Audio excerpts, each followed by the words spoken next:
Assalamu alaikum dear friends, how are you? Hopefully you will be in good spirits. उम्मीद करेंगे आप इंशाल्लाह अच्छी तरह से होंगे। डियर स्टूडेंट्स, आज का जो हमारा लेक्चर है वो है द फ्यूचर कंटिन्यूस टेंस। आज हम इस टेंस को जो है अच्छी तरह से डेमोन्स्ट्रेट और फिर बाद में अंडरस्टैंड करने की कोशिश करेंगे। डियर स्टूडेंट्स, आपको पता होगा कि इससे पहले हमने बहुत सारे लेक्चर्स जो है टेंस के हवाले से अपलोड किए।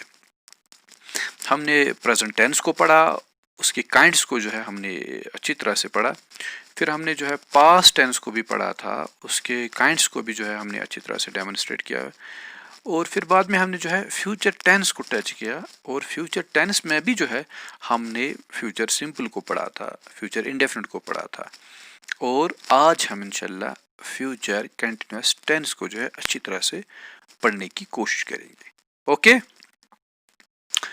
पहले जो है इस टेंस को डिफाइन करते हैं, ये कौन सा टेंस है और इसकी क्या यूटिलिटी फंक्शनैलिटी है और ये हम किस टाइम जो है यूज कर सकते हैं।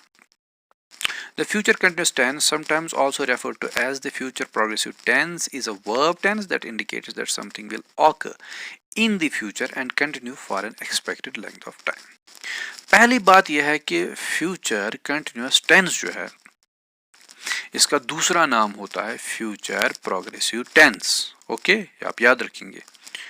तो इसमें जो है हम वो एक्शन दिखाते हैं जो एक्शन फ्यूचर में हो जाएगी और फ्यूचर में एक खास स्पेसिफिक टाइम में हो जाएगी, लेकिन कुछ टाइम के लिए कंटिन्यू रहेगी। यानी कोई ऐसी एक्शन जो फ्यूचर में हो जाएगी और फ्यूचर के किसी खास टाइम में हो जाएगी, लेकिन कंटिन्यू रहेगी कुछ मुद्दत के लिए, कुछ टाइम के लिए। Okay, the future continuous tense expresses action at a particular moment in the future. The action will have started before that moment, but it will not have finished at that moment. क्या future continuous tense जो है इसमें हम क्या दिखाएंगे, कोई ऐसी action जो मुस्तकबिल में यानी आने वाले ज़माने में एक ख़ास वक्त में रोनुमा हो जाती है, वक्त में होती है, और वो जो स्पेसिफिक टाइम होता है फ्यूचर का, वो एक्शन उससे पहले स्टार्ट होती है और उस स्पेसिफिक टाइम के ख़त्म होने के बाद जो है वो ख़त्म हो जाती है। ओके, आप बात को अच्छी तरह से समझते होंगे। मैं कह रहा हूं कि कोई ऐसी एक्शन जो फ्यूचर में हो, जो अभी नहीं हो चुकी हो, जो अभी नहीं हो रही हो, लेकिन फ्यूचर में हो जाएगी, और फ्यूचर में एक स्पेसिफिक टाइम में, एक खास वक्त में जो है वो कंटिन्यू रहेगी कुछ टाइम के लिए।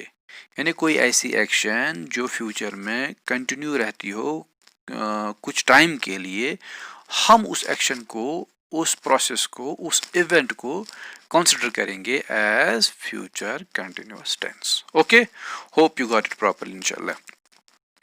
और बीच में आपको ये बता के चले कि जो हमारी यूट्यूब चैनल शाहिशफाक है, इसको आप सब्सक्राइब, लाइक, कमेंट और शेयर करिए, और बेल आइकन पे उंगली दबा के हमारे लेटेस्ट वीडियोस की नोटिफिकेशन भी आप अच्छी तरह से हासिल करें। ओके, और अगर आपके पास कोई सुझाव है, कोई प्लानिंग है, तो कोई रिकमेंडेशन है, आप उसको जो है कमेंट सेक्शन में लिख दीजिएगा। हम उस रिकमेंडेशन को अपने लेक्चर्स में जो है इंक्लूड करेंगे, क्योंकि हम चाहते हैं कि हमारे लेक्चर्स और ज़्यादा इफेक्टिव बन जाए, ताकि बच्चे लोग जो है इनको अच्छी तरह से अंडरस्टैंड कर पाए। ओके, तो क्या हम पढ़ रहे हैं? हम पढ़ रहे हैं फ्यूचर कंटिन्यूअस टेंस। इसका दूसरा नाम क्या होता है? Future progressive tense. ओके, अब देखिए इसकी फॉर्मूला जो है, इसकी फॉर्मूला को हम जो है पूरी तरह से पहले एक्सप्लेन करते हैं।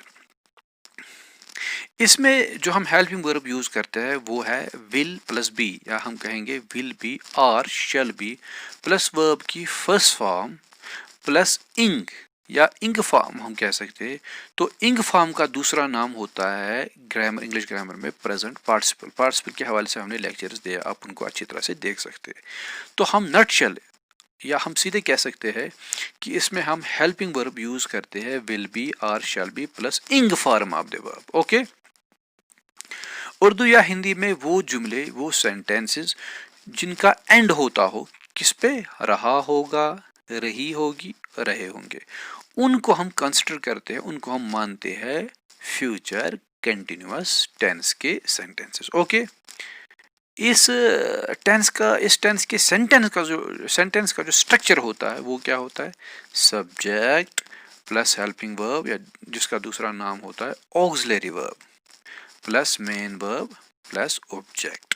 Okay, this will be the structure of the sentence of the future continuous tense. Okay, subject में जो है हम कोई भी प्रोनाउन यूज कर सकते हैं, चाहे फर्स्ट पर्सन हो, सेकंड पर्सन हो या थर्ड पर्सन हो. और क्या कहते हैं इसको, प्रोनाउन के हवाले से भी जो है हमने लेक्चर्स अपलोड किए पहले से, पूरी तरह से हमने जो है इन चीज़ों को डिस्क्राइब किया है, वहाँ पे एक्सप्लेन किया है कि मतलब फर्स्ट पर्सन क्या है, सेकंड पर्सन, पूरी तरह से आप उन लेक्चर्स को देख सकते हैं. तो जो है इसमें हम सब्जेक्ट यूज़ कर सकते हैं कोई भी, या प्रोनाउन या नाउन भी कर सकते हैं यहाँ पे. ओके, तो फिर हेल्पिंग वर्ब, या जिसका दूसरा नाम होता है ऑक्सिलरी वर्ब, यहाँ पे हम यूज़ करते हैं विल बी या शैल बी. ये इसमें हम कोई चेंज नहीं ला सकते, ये फिक्स्ड है. और फिर जो मैन वर्ब होता है, मैन वर्ब की जो है हमें इंग फॉर्म यूज़ करनी होती है. ओके, फिर हम लास्ट में जोड़ते हैं ऑब्जेक्ट को. और आपको ये बात बता के चले कि ये this is the basic structure of the sentence of present future continuous. लेकिन इस सेंटेंस को जो है हम बढ़ा सकते हैं, हम इसके प्रीफिक्स में भी कुछ डाल सकते हैं, सफिक्स में भी कुछ डाल सकते हैं. इस सेंटेंस को हम इलॉबरेट कर सकते हैं, इसको हम बढ़ा सकते हैं. लेकिन जो बेसिक स्ट्रक्चर होता है वो डिस्टार्ट नहीं होना चाहिए, वो ख़त्म नहीं होना चाहिए, वो बरकरार रहना चाहिए, वो बराबर अपनी पोजीशन पे रहना चाहिए. ओके, तो दिस इज़ द फार्मूला. और आप इस फार्मूला को अच्छी तरह से याद रखिएगा, क्योंकि यही वो फार्मूला है जिसको जो है हमें यूज़ करना होता है फ्यूचर कंटिन्यूस टेंस के सेंटेंस को डेवलप करने के लिए. जो है हमें इस चीज़ का यूज़ करना होता है. ओके, हम और भी कुछ जो है मिसालें दे सकते हैं. For example, he will be reading a book. Okay, वो किताब पढ़ रहा होगा, तो this will be positive sentence. इसके बाद he will not be reading a book, वो किताब नहीं पढ़ रहा होगा, दिस विल बी नेगेटिव.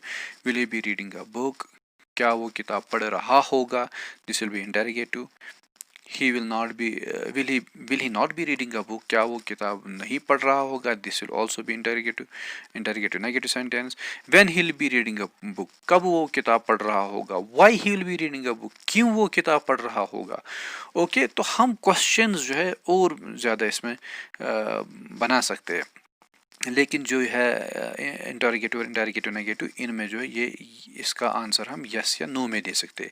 जो बाकी सेंटेंस है, फॉर एग्जांपल व्हेन, व्हाई, तो इसमें हमें रीज़न देना होगा. ओके, तो कहने का मकसद ये है कि जो बेसिक इसकी फार्मूला होती है, बेसिक स्ट्रक्चर होता है, वो हमें किसी भी सूरत में सेंटेंस में लाना होता है.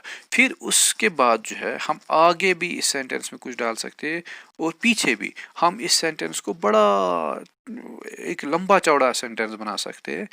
ओके, लेकिन जो इसका मेन क्राइटेरियन है वो है फार्मूला, और उस फार्मूला को जो है हमें किसी भी सूरत में यूज़ करना होता है. ओके, तो आप इन चीज़ों की प्रैक्टिस कीजिएगा. फिर से हम यहाँ पे जो है, हमने यहाँ पे he is the subject, will is auxiliary verb, be is auxiliary verb, reading is main verb, book is object. Okay, आप यहाँ पे जो है रीडिंग के बदले कोई भी दूसरा मेन वर्ब यहाँ पे यूज़ कर सकते हैं. For example, he will be writing a book.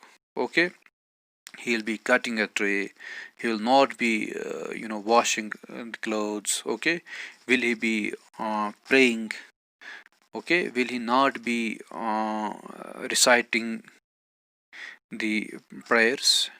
Okay, so he will be singing a song, they'll be washing the clothes, they'll be cleaning the utensils. Okay, they will not be cleaning the utensils, will they be cleaning the utensils. Okay, तो हम बहुत सारे sentence develop कर सकते हैं. लेकिन important चीज़ ये है कि आपको फार्मूला इसमें जो है वही यूज़ करनी होगी. हेल्पिंग वर्ब इसमें जो यूज़ करने होते हैं वही हेल्पिंग वर्ब्स आपको इसमें यूज़ करने होंगे. ओके, तो तब जाके आप अच्छी तरह से इस किस्म के सेंटेंस डेवलप कर सकते हैं. ओके, तो उम्मीद करेंगे कि आपने इस चीज़ को अच्छी तरह से अंडरस्टैंड कर लिया होगा. आप इंतज़ार कीजिएगा, हम और भी लेक्चर्स अपलोड करेंगे. Thank you all of you, wish you a happy day.